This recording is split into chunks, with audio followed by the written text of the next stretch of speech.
things will change here in the draft. Camille, the first ban for Echo Fox, as we get into it for game number 2. Don't think TSM will change up too much here, although Red side will have some differences. Be interested to see what Echo Fox kind of prioritize. I feel like Lulu at some point is going to get banned, although I think TSM will do that for them at least on this side. Yeah, you would think that Lulu is a first pickable champion at this stage in the game, so Echo Fox shouldn't ban it unless Gate is unwilling to first pick it for whatever reason. Fairly similar bans to game 1. Yep, Vladimir banned again, so that's going to get taken away by Echo Fox. Bjergsen's been one of the few players that's really been playing it. I feel like maybe a third of the mid laners here in the LCS have really picked up Vlad, but certainly a strong champion. Something that Echo Fox maybe don't have as much experience with. TSM, though, keeping it standard, banning away that Malzahar. I imagine Lulu follows for them, but Echo Fox actually banning away the Nautilus, so one of the biggest champions for Haunter now taken away as well. Yeah, I mean, Haunter has been so effective on tanks this split. It had been the Maokai. Maokai's received some nerfs, so it turned to the Nautilus in that last game. Not was a big playmaker, but what's super interesting here is we just had that big discussion about Lulu. Yep. When Echo Fox bans the Nautilus, they're almost trying to set up the Rumble that can't get easily punished. Hard to imagine TSM not taking Lulu on this rotation. Yeah, I mean, Rumble's a good champion here, but not sure Echo Fox want to trade it for 2 other champions, so I imagine one of them is going to be Lulu. Haunter's having some fun. Haven't seen his Irelia in a long time, even though once upon a time it was a decent matchup. There's the Lulu we expected. That's not the pick we expect next. But I mean, Caitlyn's an option here if TSM want to take that away. Rengar also good. TSM going to lock that in.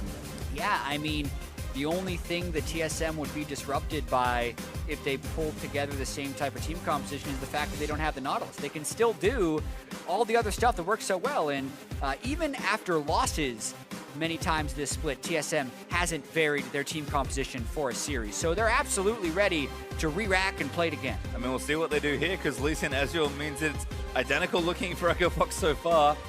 TSM might lock in their AD carry, but they've got a decent number of options. Kind of curious to see what they do want to pick away here, but going to keep it safe, and then I think if they do get the chance to run it back, they'll happily do so. Yeah, the Caitlyn is also available that they could pick here if they really wanted to do the Lulu Caitlyn that everyone else has been doing, but they're going with the Ashe this time. One thing I noticed about last game is Wild Turtle's hawk shots were actually really effective. Yep. The way TSM played around it, that's not something Caitlyn would bring. And TSM as a team doesn't look to that bottom lane to win in most of their games. Obviously, you would like it to be a place where you can dominate, but it just hasn't been in the cards for them. So they then go with the utility-focused Ashe and hope to utilize that hawk shot. Yeah, able to play more than aggressive enough in the mid-game. I mean, they were pushing the lane, they got the first turret, like they still did what they needed to do, but in that situation, if you're Caitlyn, you go around, you siege more turrets. This way, TSM are able to start more fights and be more proactive, so maybe there's that as well. Karma though banned for TSM, Syndra banned for Echo Fox, so we might actually see almost a complete run back of Big Ban. Yeah, I mean, that's what it's trending towards. The bans have been remarkably similar, even though they've switched sides of the map. I can absolutely see TSM going with Maokai Orianna instead of Nautilus Orianna. Yep, that's true. And the thing with the Echo Fox team last game is, yes, they fell behind, and it's always going to look worse when you're behind, but the actual initiation and who is going to make the plays for you is fairly limited onto Froggen. So the fact that they've gone straight back to those champions means they think it was more a matter of the play and not the team comp. Well, looks like a tank is on the horizon for Haunter. Nort was banned, so we have to adjust here. Gragas has also been picking up a lot of popularity, and it is locked in. Yeah, tank Gragas, a thing that you can do. It's much more popular also because it can be a flex pick right now, but just with the general nerfs we've seen in the top lane tanks, I can see him coming back into the meta. Not a huge carry. Nope. Does what he needs to do. So we'll see what happens there for Haunter's play on that champion, but Ari out for Froggen. Could have pretty easily guessed that one, but Gate's going to go back to Zyra. This is actually a change I like. Tahm Kench just got run over in the 2v2. Yeah, and he never got to a point where he was tanky enough to be melee in these fights. So the Zyra definitely brings a whole bunch more damage. And Lulu is okay against Zyra because you can kind of kill the plants, but I do feel like when Zyra and Malzahar were better, those were also some of the things that were kind of keeping Lulu down, as the poke can be pretty oppressive in that lane. Not without risk, I will say, as Bjergsen likely going to run back to Orianna here. I mean, there is the Ori pick for TSM. Pretty much running the draft back. Gragas is the only change with Nautilus being banned away. But I think, yeah, for Echo Fox, just a little bit more playmaking where they need it. Keith on another safe AD carry. Arcadian and Froggen can still do their thing. Looper's on a comfort pick that is very strong in this meta. Gate's been the other big playmaker to me for Echo Fox. He usually gets stuff going. He's a big voice for the team. He's kind of a cheerleader, which I think a lot of supports turn into in some ways for their teams. And like Echo Fox just need, if they're going to play the way they did in game one and just try and really steamroll early, just give themselves more carries. And this is kind of that. Yeah, they're trying to make it so anyone can potentially do damage. And it also gives their bottom lane a little bit more kill threat and hopefully a little bit more pushing power to give Acadian more freedom with where he goes. But looking at the team compositions overall, Paster Time, 8 of the 10 champions that existed in Game 1 exist in Game 2, and that game wasn't even close. So a lot of times I do prefer when you see a larger mix-up between Games 1 and 2.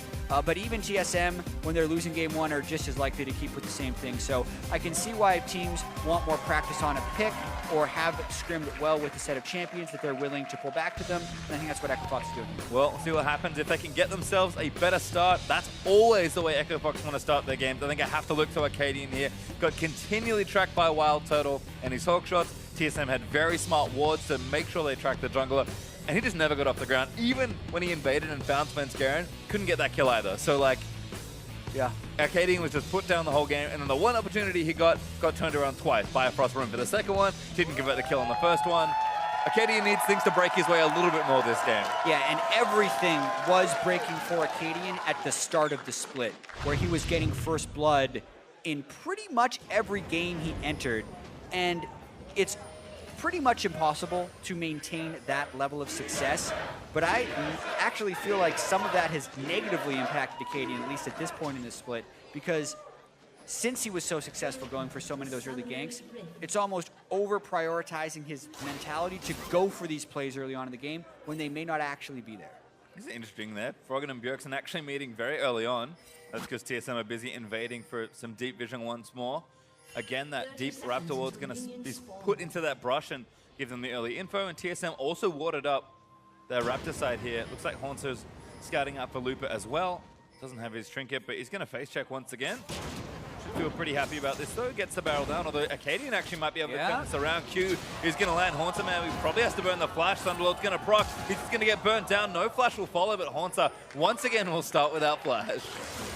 Hard mode, Legal Edge. You got to stop doing that, Haunter, really, because he's not gaining anything by running into that brush. Technically, they know where Acadian and Looper now are, but the flash burn is just not worth it. It puts his early laning phase in such a disadvantage.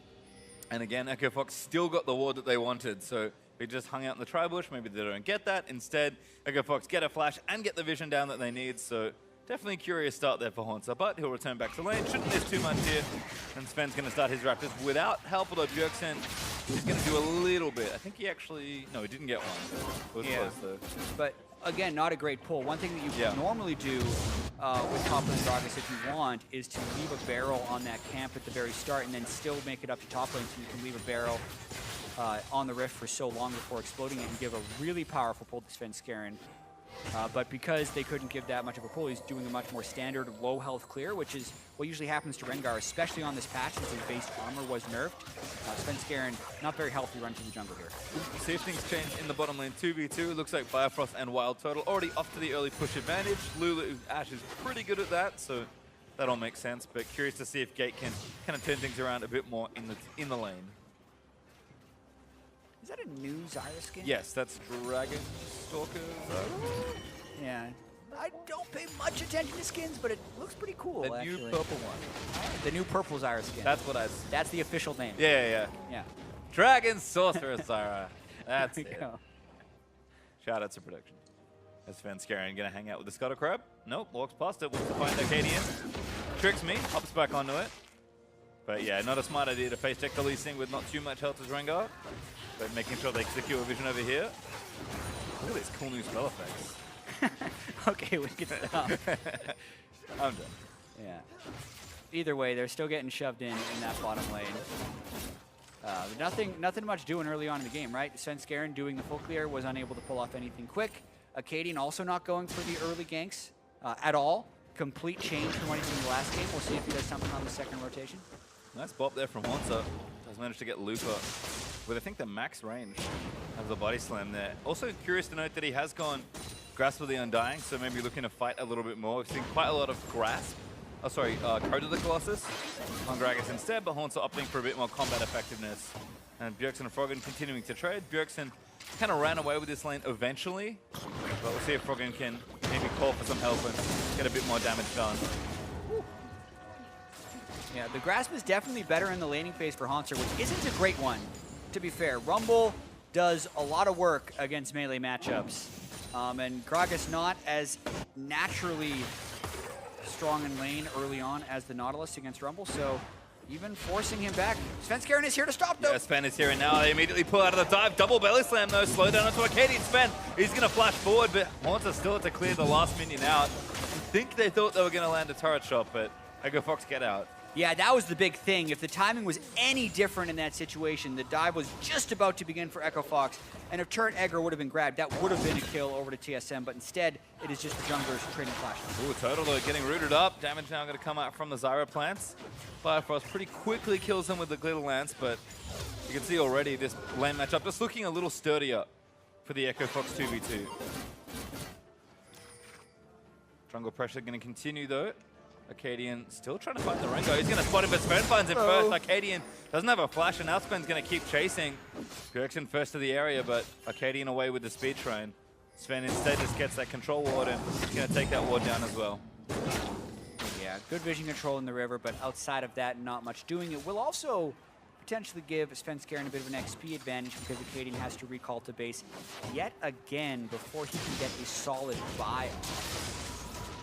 Looks like Haunter's going to have to go back early though. 10 CS down, likely going to TP back to lane, so Lupa feeling pretty good about the early lane phase, and I do like that Arcadian went up there. Again, Sven, great timing to deflect that gank, but things, again, just kind of evening out, and that means that the advantage Lupa has in lane, he'll carry for a little while longer. Haunting guy's now picked up for Rumble, so he's going to feel good there, and Haunter actually delayed his recall here, going to get a few more creeps and then go back, maybe looking at a more specific item timing. Yeah, he'd love to have enough to get a Spectre's Cal, and I think that's what he's going for right now in the lane, and should be able to shove that into the turret. So still, that slow and conservative early laning phase, and if we look at the way the first game played out, that does still favor TSM just because of how strong their 5v5 team fight is with the tank line and the shielding they can offer with Ori and Lulu. Well, can't quite get to the Cal, doesn't feel safe enough, so a second Dorian's ring for Haunter. And then he's got those two pieces, the Null Magic and the Ruby Crystal. Did TP back to lane. Lupa held on to his, so that's kind of the trade. Summoner spell-wise, as Bifrost continuing to take pokes, but looks like Keith's already backed away. Needed the early tier, has the call now as well. Bifrost though snared up. Ignite for Kate. This can be first blood to the support. He shields himself, and there's not quite enough left to burn through. Yeah, I mean, really just trying to get that wave into the turret so they could go back and buy, and we've seen a lot of supports even die when trying to do that. Good attempt on the punish from Gate, getting two summoner spells, or a heal for his Ignite, rather.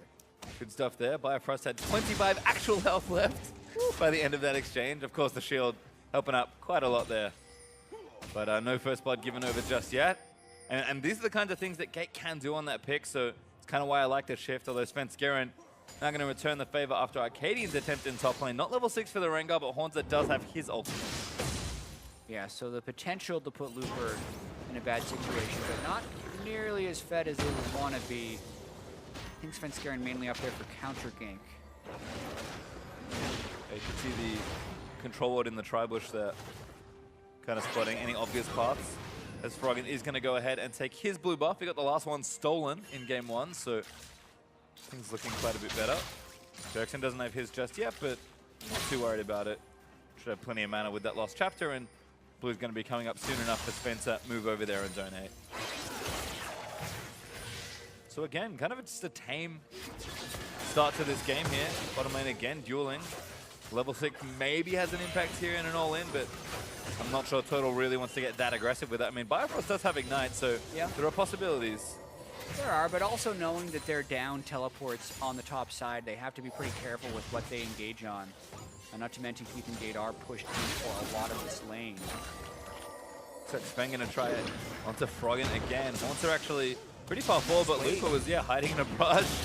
Gonna try burn down, but the wave's actually in Hauntz's favor. Sven gonna go back in. Froggen looking for the all-in. Almost gets the kill, but Arcadian's here, and now that's Svenskeren having to move out of the way. Does get the arrow onto Froggen, but Sven cannot follow up. Yeah, I mean, essentially, Froggen landed so much burst onto Bjergsen that entire game was turned around early. Svenskeren just the overly patient strategy, really, but it ends up paying off super well, also getting harassment down onto Froggen. Yeah, had just enough ultimate left to try and get damage in, but Bjerg blew both his summoners to live through that, and Total had to commit his ultimate, so Arcadian now going to get spotted. Might have thought about lining up a dive. Monster and Looper going to get aggressive once again. Don't expect anyone to really die here 1v1 in top lane. And now Blue back over to Bjergsen.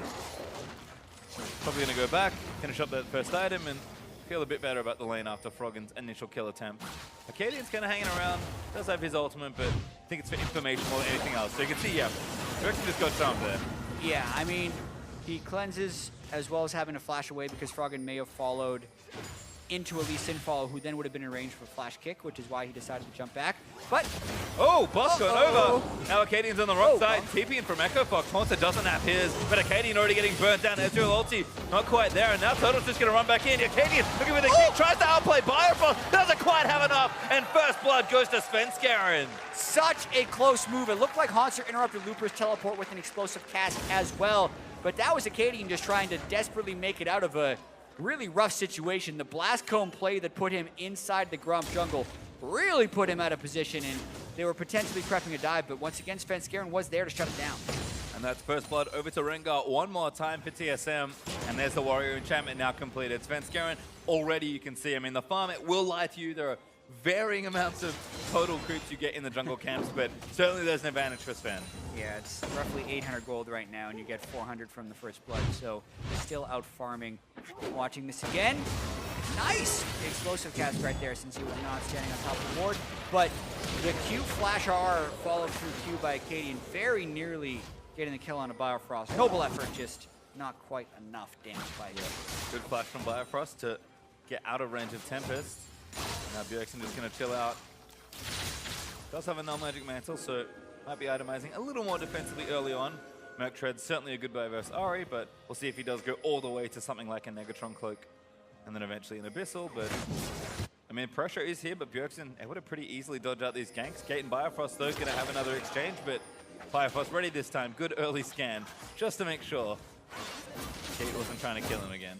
Yeah, a lack of vision in the river by TSM, which is why Biofrost is coming through and trying to regain it. He's successful in getting a ward down, but he takes a bunch of damage from those annoying Zyra plants that still exist. Still annoying. I mean, Zyra certainly dropped like very heavily as far as overall play goes, but the power of the champion is much the same. And again, a very tame early game. TSM up, still 1,300 gold. See if Svenskeren can maybe push his advantage a little bit more, or if TSM are just happy with the pace of this game. I mean, they were able to find pretty straightforward fights for themselves. Set up dives, look to be proactive, but their team comp also scales just fine, so you don't need to rush if they don't feel like you're in a good position to. Exactly, and that's also a discussion that's been happening a lot lately about whether or not a team has to win fast for it to be considered a good win. And I think generally speaking, the answer is no. As long as you have a clear win condition that you're playing towards, you're not missing opportunity.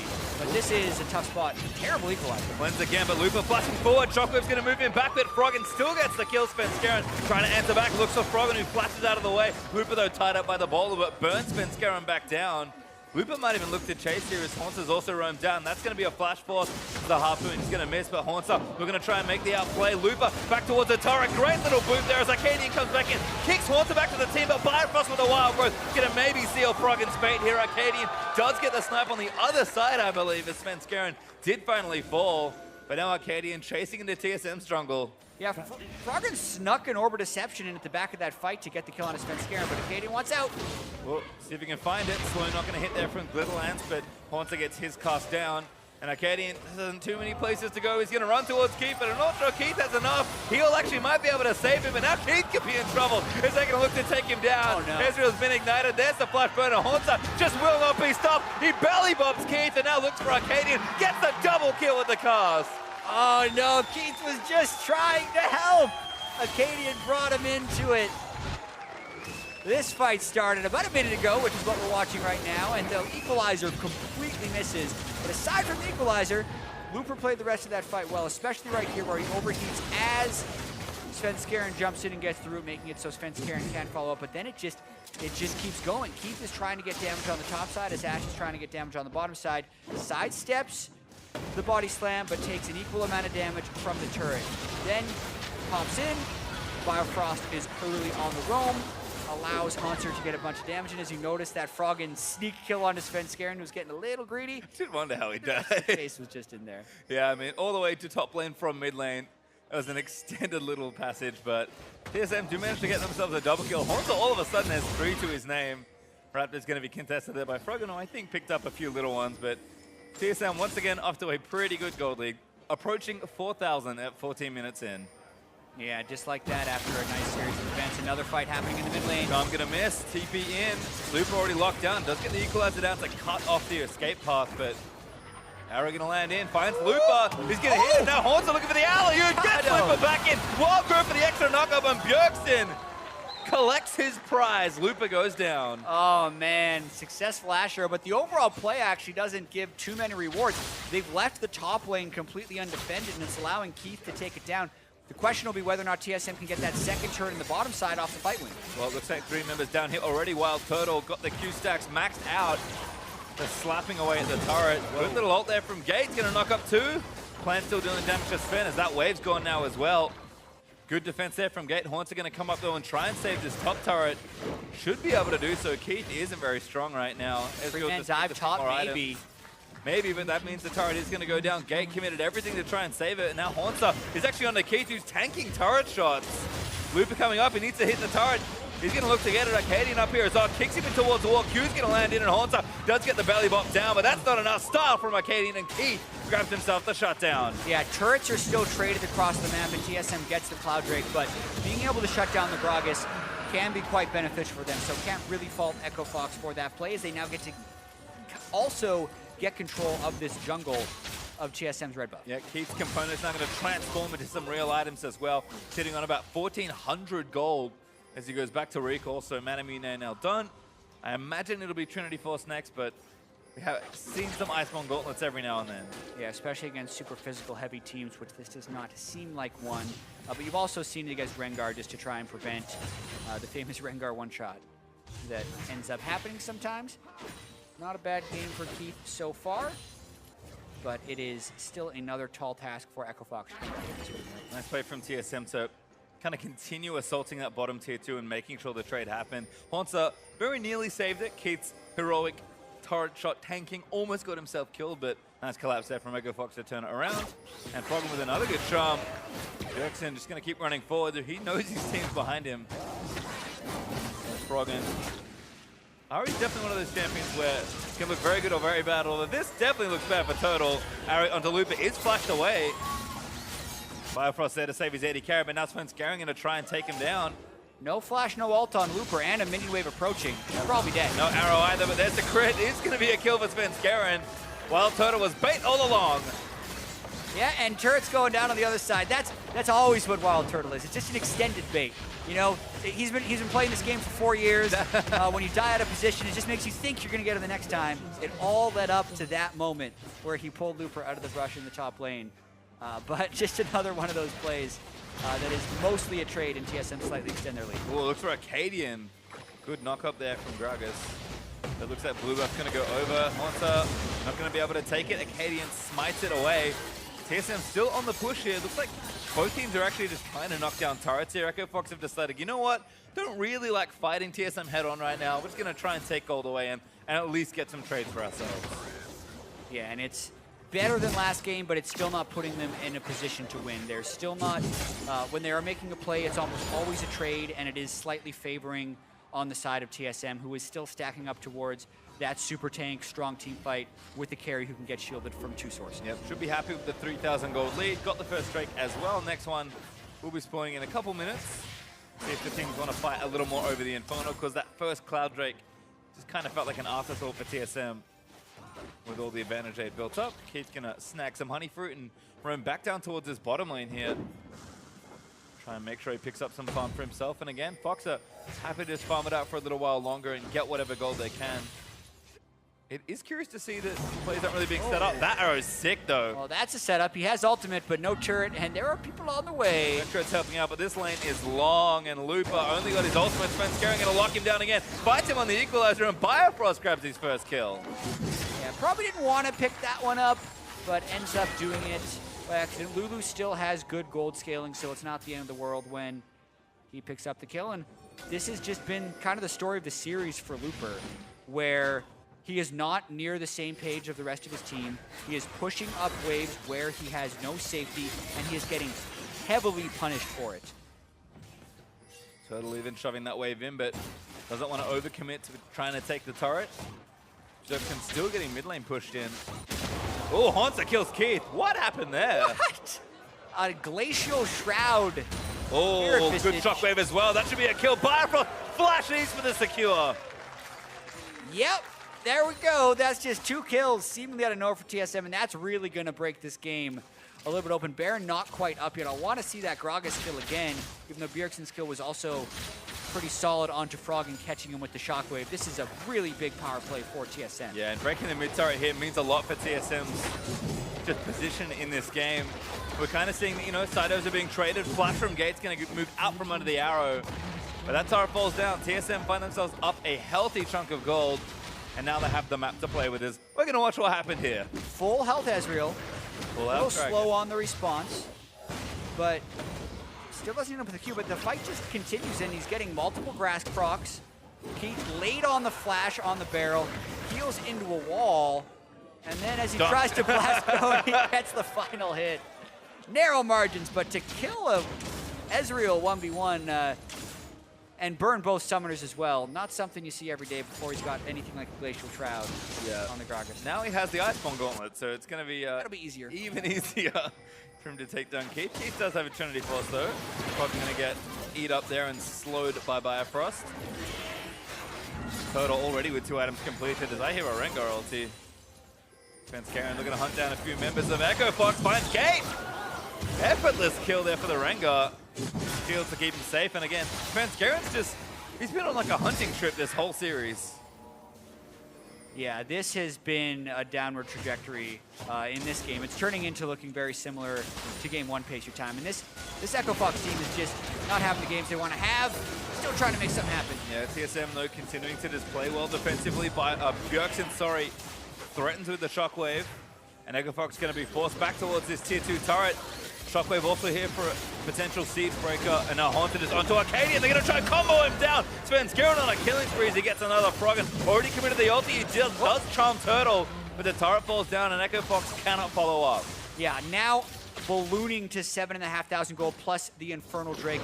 TSM, we were talking about how they had that slow early game, but they are making a lot of these plays which are very low risk. They're just finding the mistakes from Echo Fox and punishing them again and again, and it's then turning into higher percentage plays, which have higher rewards. Yep. I think against a lot of other teams, this would be a slower game, but Echo Fox is making a lot of mistakes that are being punished by TSM. And they're certainly making more mistakes this time around. Yes, they're trying more, but it's also costing them when it doesn't work out. I mean, last game, TSM played very well together and just cleanly moved through the map and were able to just use their comp and find whatever opportunity they could, and they kind of got a lot of them with the leads they have. We've seen way more individual contributions this game from TSM, but that's mostly because Echo Fox are messing up rather than Haunter's like massively outplaying Keith in a 1v1.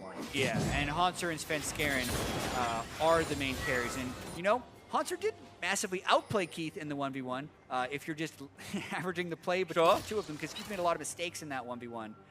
And it's not like you can just signal out one person on Echo Fox right now. So much of the criticism does fall onto Keith because he has a lot of high-profile mistakes, but you have to look at Looper as well, who was the massive off-season acquisition who was supposed to come in and dominate the NALCS from the top lane, and against a lot of teams, he is just not on the same page as his team. His champion pool doesn't seem to fit the meta. He's playing a lot of Swain or Rumble, which, while the champion can bring a lot of damage, does not do much to set up or help the team. And then even when he's on those champions that he should be dominant on is just positioning on the map really poorly. So, yes, you can point at Keith for being a low performer, but Looper is so far under expectations from before the year. I have to agree. And again, it's just like Echo Fox are messing up more because they're trying to push themselves to do more in this game. So TSM are finding more moments because, hey, they're just coming up more often. I mean, TSM will play clean games whenever they get an opportunity to, but when they find opportunities like this, they'll take them as well. Gate is going to get arrowed and crushed down. Looks like Oriana got credit for that one. So Svenskeren and Spree will stop for now, but 6 turrets to 2. Looper trying to get a push going in the bottom side of the map, but Baron is available, and Haunter is going to run straight towards it. Yeah, would be a situation where Echo Fox wants to try and get back. They have a Rumble ultimate that they can throw in the Baron pit, and he's teleporting way behind. The question is, can he get there in time, and can TSM avoid it? Wild Turtle's already pretty low. Not even there, by the way. He's actually looking for the flank. How much TSM wants to fight? Might be a bait all along. Keith, the first target. Arcadian going to get knocked up. Wild Growth there. He's going to get himself out of the way. Redemption, they're going to heal TSM back up as they look to reset. Keith flashes the shockwave, but TSM kind of running out of cooldowns. Keith backing onto Haunter. Echo Fox actually playing quite well around this terrain. Yeah. TSM have to stop the attempt. A misplay on that TSM initiation for sure. Stacking the Wild Growth with the Gragas Cask and not locking down Arcadian for the kill and actually knocking him to safety. Gives Echo Fox the turret off of that play. Well, it's a good one to break as well. Now the 3 outers down on the Echo Fox side have a lot more breathing room around the map as they need to continue contesting TSM for these objectives. TSM, I imagine, will just get things going in the waves once again, but Baron is easily on the table for TSM given their lead, and they'll always be looking to set up for it. Although Bifrost might even just try and chase one down. Arrow's going to miss this time. Good goal there from Wild Turtle, but unfortunately doesn't get his team a kill. Yeah, and he also took a bunch of damage while making that chase from the Ahri, which makes this Baron Force a little bit more difficult. No natural lifesteal on Wild Turtle here outside of his masteries, so that'll be enough at least. Yeah, looks like it. It might have a little bit. I guess the Doran's Blade with the Hurricane. Yeah, true. Doing okay. But yeah, Turtle back to full. Feels healthy enough at least. And again, TSM just posturing back around the Baron. They've got the top wave pushing. Haunter with the teleport, making sure he gets business done in the bottom lane. And the Ezreal ultimate now down as they needed to check the Baron area. TSM just happy to play patient. Even Total's going to recall. TSM know we don't need to rush this. Total trolls me. He actually isn't recalling, and TSM are starting Baron. Yeah, just because the play didn't work last time doesn't mean they can't go back to it. They're still blacking out the Baron area and potentially looking to fight if Echo Fox approaches. Haunter's ready. Equalizer cuts up Turtle. Decent bit of damage there. But Svenskeren just going to back away. Haunter does come in, looks for Arcadian again. Now he's going to get arrowed. Ulti back into the team. It's that time it works. And TSM now in a 5v4. Yeah, they're now trying to reset the fight with Redemption, but there's still a double buff Ezreal as well as an Ahri with ultimate. This is pretty dangerous for TSM still. With no jungler, they're going to try and force the Gate Flashes in for it, but he's going to get snared up and killed. Looper, though, in the back end to try and get the damage out as the Wild Growth looks to save Haunter. Shockwave finds Sprung, and Bjergsen deletes him. And now the Baron is available. TSM take the Baron, take it all, and take the team fight win. Keith is the only one left alive, and if he dies, TSM, they take Baron and get the ace. Yeah, and that's actually not something you see very often. A team fighting 5v4 inside their Baron pit, and it working. That just kind of goes to speak to how far ahead TSM is and how they had Haunter just tanking so many of the Baron shots. They're going to get a ton out of this push. Well, they're going to get at least 2 inhibs by the looks of things. Might even try and push down and take some of those Nexus turrets as well.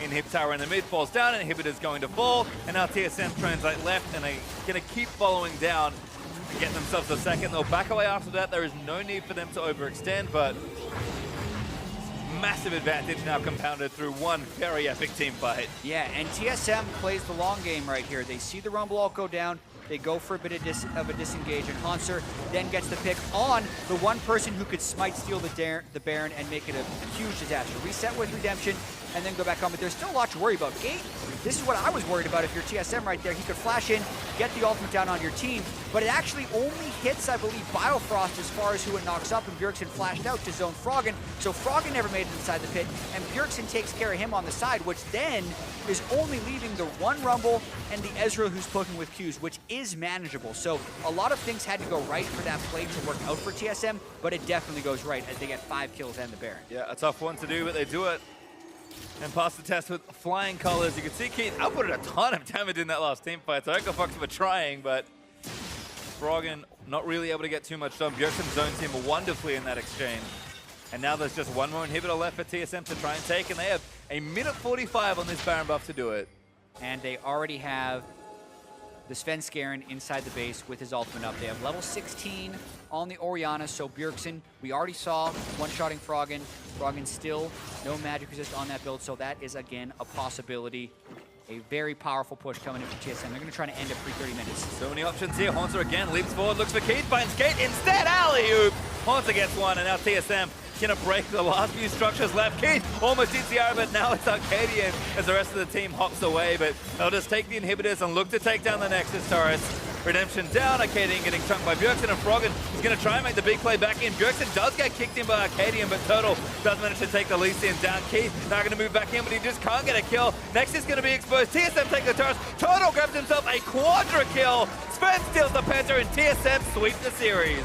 Just back-to-back aces in the last 3 minutes for TSM, and they pair up some sub-30-minute wins against Echo Fox. Yesterday, the story was TSM needing to find consistency, needing to find ways where they can 2-0 because they had that atrocious loss to FlyQuest in Game 1, followed by them getting stronger throughout the series.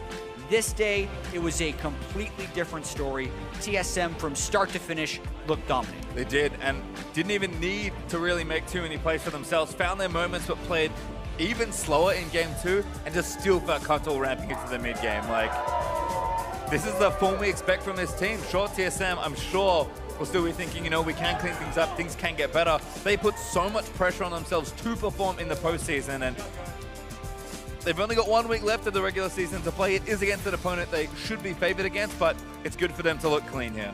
Yeah, it definitely is, and they already have had a 2-match win advantage over Cloud9 for that #1 seed. This pushes them within 1 game of clinching, or if Cloud9 loses a match next week. So TSM really wanted to get that #1 seed. That's what Bjergsen talks about. He wants to be dominant. He needs to be on a dominant team as far as almost what his happiness is concerned, and they are in a position to do that after their performance this week. Yep, certainly looking good. We'll take one more look at that big Baron fight, because that was really the turning point. I mean, a very difficult to manage fight. Yes, TSM were in a position where they were ahead enough to do this, but most teams would not opt into this. Yeah, exactly, and even TSM had tried to play like this before, which they then backed off of because they couldn't get a clean enough fight. But the absolute CC lock onto Acadian there, if he can't dodge the arrow in the first place, followed by this. Notice the Orianna ball zoning them out. Gate goes in, but Froggen actually goes immediately out, and Looper already has his ultimate down. So never did Echo Fox really get their AoE onto the squishy people, and Froggen just couldn't get through that zone once he walked away from the fight. That leads to the rest of this fight where TSM can just use their move speed to chase Keith down and complete the ace. Instant polymorph as well from Biofrost. Like TSM, this is a team that can execute high-level stuff. I mean, again, in an advantage position versus a team like Echo Fox, we're not gonna, you know, it's not a huge play, but it is good to see these sorts of things. High risk, high reward, and they're rewarded. Exactly. This was a team that was first place in the standings against a team that comes in 8th place in the standings, so it's not too surprising that it was a 2-0, but TSM wanted to make this clean, and they did. Certainly looking good, but for more on that TSM 2-0, let's send it over to Freak and Mark Z.